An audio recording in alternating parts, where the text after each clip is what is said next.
બાળક જન્મે ત્યારે ઘરની આદરણીય વ્યક્તિ કે વડીલ દ્વારા એની જીભ પર મધ અને ઘી ચટાડવું અને શિશુના કાનમાં 2 શુભ શબ્દો શિખામણ કે આશીર્વચનો રૂપે કહેવા, આ છે ગળથુથીની પરંપરા.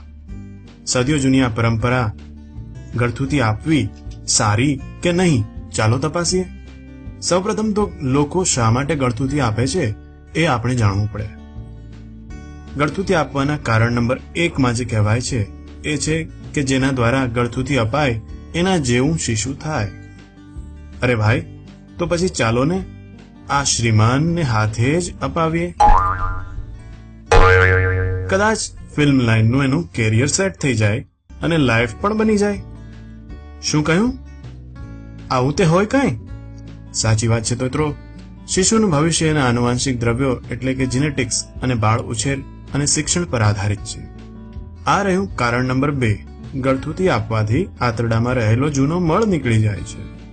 મિત્રો, નવજાત શિશુ માનું ધાવણ ચૂસે એની સાથે જ એના આંતરડાના હલનચલનની શરૂઆત થઈ જાય છે. આથી મળત્યાગ આપોઆપ જ થતો હોય છે. આના માટે ગળથુથી રૂપી કોઈ જુલાબની જરૂર હોતી નથી. ઉલટું ગળથુથીની આડઅસરથી કે ચેપ લાગવાથી નવજાત શિશુને જો ઝાડા થશે તો હોસ્પિટલનું રોકાણ અને બિલ બંને લંબાઈ જશે. આવો જાણીએ વૈજ્ઞાનિક રીતે ડોક્ટરો ગળથુથીની શા માટે ના પાડે છે. સૌથી અગત્યનું, ગળથુથી કે અન્ય પ્રવાહી આપવાથી નવજાત શિશુ સ્તનપાન પ્રત્યે નિરસતા દાખવે છે અને એનાથી જ સ્તનપાનની શરૂઆત વિલંબિત થાય છે, જેથી સ્તનપાનની પ્રક્રિયા ઘણી મોડી સ્થાપિત થતી હોય છે.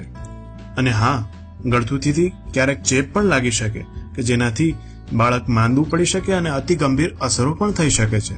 તો ચાલો કરીએ આપણી આ સદીઓ જૂની પરંપરાનું સન્માન, પણ વડીલ દ્વારા માત્ર કાનમાં આશીર્વચનો કહેવાથી, નહીં કે મોંમાં ગળથુથી આપવાથી.